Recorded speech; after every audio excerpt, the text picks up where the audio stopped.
ఉన్న బంగారాన్ని విడిపించి ఆ రోజు ఆన్లైన్ రేటుకే మేము కొంటాం. Sharma gold company. నమస్కారం, సుమన్ టీవీకి స్వాగతం. ద్వాదశ రాశుల వారికి ఈ మే మాసం అంతా ఏ రకంగా ఉండబోతుంది, నవగ్రహాల స్థితిగతులు ఎలా ఉన్నాయి, ఎటువంటి ఫలితాన్ని అందిస్తున్నాయి అనే విషయాన్ని తెలియజేసేందుకు మనతో పాటు ఉన్నారు జ్యోతిష్య రత్న, జ్యోతిష్య చక్ర వైభవ నిపుణ డాక్టర్ రాళ్లపల్లి రవికుమార్ గారు మనతో పాటు ఉన్నారు. గురుగారు నమస్కారం అండి. నమస్కారం. గురుగారు, ద్వాదశ రాశుల వారికి ఏ రకంగా ఉండబోతుంది మే మాసం అంతా అనే విషయాన్ని తెలుసుకునే ముందు నవగ్రహాల స్థితిగతులు ఏ రకంగా ఉన్నాయి వాళ్ళ మొత్తం అంతా కూడా. రవి గ్రహం వచ్చేసి మనకి వృషభ రాశిలో ఉన్నారు. అలాగే కుజుడు వచ్చి మనకి మీన రాశిలో ఉన్నారు. అలాగే రాహు వచ్చేసి మనకి అదే మీన రాశిలో ఉన్నారు. అలాగే గురువు వచ్చి మనకి 1 మే నుంచి గురువు మారుతున్నాడు కాబట్టి గురువు మనకి వృషభ రాశిలో ఉన్నారు. అలాగే శని స్వస్థానమైన కుంభరాశిలో ఉన్నారు. అలాగే శుక్రుడు వచ్చేసి మనకి మేషరాశిలో ఉన్నారు. కొన్ని రోజులు మే 15 తారీఖు తర్వాత నుంచి మటుకు వృషభ రాశిలోకి వస్తాడు. అలాగే ఆఖరిగా వచ్చి బుధుడు వచ్చేసి మటుకు మనకి వృషభ రాశిలోకి వస్తాడు. ఇప్పుడు మనకి నర్మదా నది పుష్కరాలు కూడా స్టార్ట్ అండి 1 మే నుంచి. మనం ఎప్పుడైనా సరే ఒక రాశి నుంచి ఇంకో రాశికి గురువు మారినప్పుడు ఎలా చూసుకోవాలంటే, పుష్కరాలు ఎప్పుడైతే ఆరంభం అవుతాయో ఆ రోజు నుంచే మనకి గురువు ఒక రాశి నుంచి ఇంకో రాశిలోకి మారుతున్నట్టు అన్నమాట. బట్ 1 మే నుంచి మటుకు మనకి వృషభ రాశిలోకి గురువు ప్రవేశించాడు. ఈ సంవత్సర కాలం అంతా కూడా మనకి కేవలం ఒక సంవత్సర కాలం ఉంటాడు. సంవత్సర కాలం ఉంది. అందుకే 12 రాసులు కాబట్టి 12 ఒక్కొక్క సంవత్సరం కలిపితే పుష్కర కాలం అంటారు మనం. సో అందుకే 12 సంవత్సరాలకి పుష్కరం అంటారు. గురుగారు, ధనుసు రాశి వారికి ఏ రకంగా ఉండబోతుంది ఈ మే నెల అంతా కూడా? సో మీరు ఏదైతే చెప్తూ ఉంటారో ఇప్పుడు 4 గ్రహాలు చాలా ఇంపార్టెంట్ అని, గురువు, శని, రాహు, కేతువులు, వీళ్ళకి ఎలా ఉన్నారు ప్లేసింగ్ అదంతా? ధనుసు రాశి అనగానే మనకి మూల 1, 2, 3, 4 పాదాలు, పూర్వాషాఢ 1, 2, 3, 4 పాదాలు, ఉత్తరాషాఢ 1వ పాదం. ఈ రాశి వారికి శని బలం పరిపూర్ణంగా ఉంది 3వ స్థానంలో. రాహుకేతులు చతుర్థ దశమంలో ఉన్నా కూడా పర్వాలేదండి, బాగానే ఉన్నట్టు. గురువు మటుకు 6వ స్థానంలోకి వెళ్తాడు 1 మే నుంచి. సో గురుబలం మటుకు తగ్గినట్టు. ఎందుకంటే వీరికి మటుకు గురుబలం ఖచ్చితంగా తగ్గినట్టు. ఎందుకంటే రాస్యాధిపతే గురువు అయ్యాడు. అలాంటి వాడు 6వ స్థానంలో అంటే మటుకు శత్రుస్థానం, రోగస్థానం, అలాగే డెట్స్, మిజరీస్, ఎనిమీస్, ఈ 3 స్థానాలకి అధిపతి 6th హౌస్. ఆ స్థానంలోకి వెళ్ళిపోయాడు కాబట్టి కొంచెం అప్పులు పెరుగుతాయి, శత్రువులు కొద్దిగా పెరుగుతారు, ఆందోళన కొంచెం పెరుగుతుంది. ఈ 3 కూడా అన్నమాట. అలాగే దైవబలం, దైవానుగ్రహణ సంబంధించిన గురువే బలం లేకుండా ఉన్నాడు కాబట్టి ఏ పనులైనా కూడా ఆలస్యంగా జరుగుతాయి. శ్రమ, కాలం, ధనం వ్యర్థమయ్యేందుకు అవకాశాలు ఉన్నాయి. రావాల్సిన బాకీలు ఆలస్యం అవుతాయి. షూరిటీస్ పెట్టకండి, స్పెక్యులేషన్స్ జోలికి వెళ్ళకండి, మధ్యవర్తిత్వం వహించకండి. విద్యార్థులు ఎవరైతే ఉన్నారో వారికి మిశ్రమంగా ఉంటుందని చెప్పాలి. బాగా కష్టపడితే కానీ పనులు జరగవు. ఎందుకంటే గురువు విద్యకారకుడు, అలాగే జ్ఞానానికారకుడు, అలాగే దైవబలానికారకుడు. అలాంటి గురువే 6వ స్థానంలో ఉన్నాడు కాబట్టి విద్యార్థులు కొంచెం మిశ్రమంగా ఉంటుంది. వ్యాపారస్తులు కూడా అంతే అండి.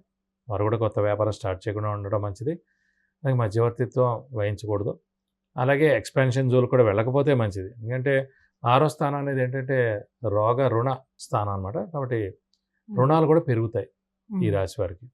కాబట్టి మిశ్రమంగా ఉండడం బెస్ట్, మౌనంగా ఉండడం బెస్ట్. ఇంకోటి అంటే మామూలుగానే వీరు విల్లు ఎక్కుపెట్టే సైన్ అది ధనస్సు అంటే. సో ఒకసారి మాట అన్నారంటే అది మళ్ళీ వెనక్కి తీసుకోరు, ముక్కుసూటిగా ఉంటారు. ఎంతమందిలో ఉన్నా కూడా వాళ్ళు అనేది అనేస్తారు. కానీ అలాగే శత్రువులు పెరిగిపోతారు, ఏడుపులు పెరుగుతాయి. కాబట్టి మౌనంగా ఉండడం ఉత్తమం అండి. సో మనం లేదు ఇలాగే ఉంటామంటే మాట కొంచెం కష్టాలు తప్పవు. కాబట్టి మౌనంగా ఉండడం ఉత్తమం ప్రస్తుతం కొన్ని రోజులు. కానీ శని బలం బాగుంది కాబట్టి ఉద్యోగస్తులకు బాగుంటుంది, ప్రొఫెషన్లో ఎవరైతే ఉన్నారో వాళ్ళకి బాగుంటుంది. ఆరోగ్య ఆయుష్ విషయాల్లో ఏం ప్రాబ్లం లేదండి. వాళ్ళ ఇంట్లో వాళ్ళకి ఏం ప్రాబ్లం లేదు. చిన్నపిల్లలకి, వాళ్ళ గృహిణులకి, వాళ్ళందరూ కూడా, ప్లస్ ఈ రాశి వారికి కూడా ఆరోగ్య ఆయుష్ చాలా బాగుంటుందని చెప్పుకోవాలి. అలాగే ఖర్చులు కూడా విపరీతంగా ఉంటాయి. గురువు అనేవాడు 6వ స్థానంలో ఉన్నాడు కాబట్టి ఖర్చులు విపరీతంగా ఉంటాయి. ఆకస్మిక ఖర్చులు ఇవన్నీ కూడా చాలా ఎక్కువగా ఉంటాయి. ఇదేమన్నా అదృష్టకారకుడు, యోగకారకుడైన రవి కూడా మే 15, 16 దాకా ఉచ్చస్థానంలో ఉంటాడు కాబట్టి అదృష్టం కూడా పరిపూర్ణంగా ఉంది ఈ మే నెల అంతా కూడా. సో హార్డ్ వర్క్ ఒక్కటే తక్కువైందండి. దైవబలం, హార్డ్ వర్క్ 2 కూడా ధనుసు రాశి వాడికి ఒకళ్ళే అవుతారు, గురువే అవుతారు. కాబట్టి దైవనామస్మరణ పెంచుకోవడం, దైవబలం పెంచుకోవడం, గురువుని దర్శించడం, తీర్థయాత్రలు చేయడం, గురువు యొక్క బ్లెస్సింగ్స్ పొందడం, ఇవన్నీ కూడా చేస్తూ ఉండాలి. అయితే దైవబలం పెంచుకోకపోతే మటుకు వెనకబడిపోతూ ఉంటాం. ఎందుకంటే మనకి జరగాల్సిన పనులన్నీ కూడా ఆలస్యం అయిపోతూ ఉంటాయి. కాబట్టి దైవనామస్మరణ ఖచ్చితంగా చేయాలి.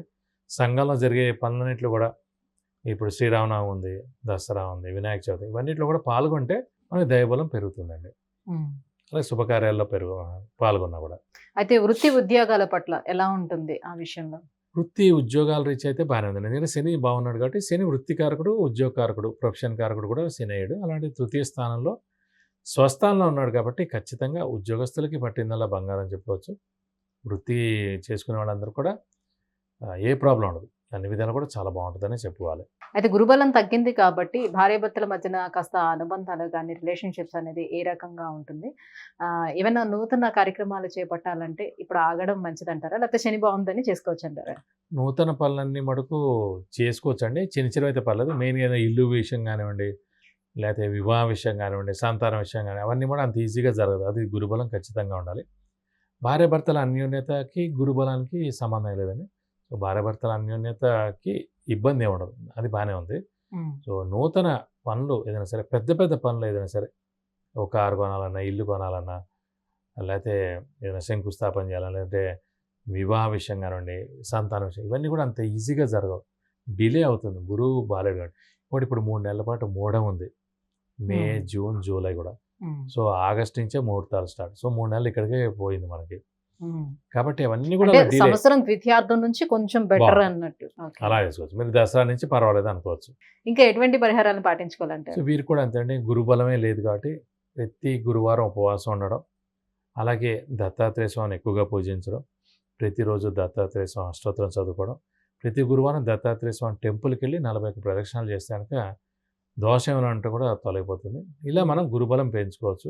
లేదా ఇంకా కొంచెం బలం లేదనే అనిపిస్తుంది అనమాట. ఖచ్చితంగా గురువుకి 16 వేల సార్లు జపం చేయించి కేజీంపావు శనగపప్పు, ఒక yellow lungi, ₹1000 worth gold item దానం ఇస్తానికి దోషం మొత్తం తొలగిపోతుంది. గురుగారు, ధనుసు రాశి వారికి ఈ మే మాసం అంతా ఏ రకంగా ఉండబోతుంది, వాళ్ళు ఎటువంటి పరిహారాన్ని పాటించుకోవాలనే విషయాన్ని తెలియజేసినందుకు ధన్యవాదాలు. నమస్కారం. విద్య, ఉద్యోగం, వాహనం, వ్యాపారం, వివాహం, ఆరోగ్యం, ఆర్థికం, గృహం వీటన్నిటికీ సంబంధించిన విషయాలను తెలుసుకోవాలంటే కింద స్క్రోల్ అవుతున్న నెంబర్కి వాట్సాప్ మెసేజ్ చేసి గురువు గారి అపాయింట్మెంట్ను పొందవచ్చు. సుమన్ టీవీలో మీ పర్సనల్ అండ్ బిజినెస్ ప్రమోషన్స్ కోసం కింది నెంబర్కి కాంటాక్ట్ చేయండి.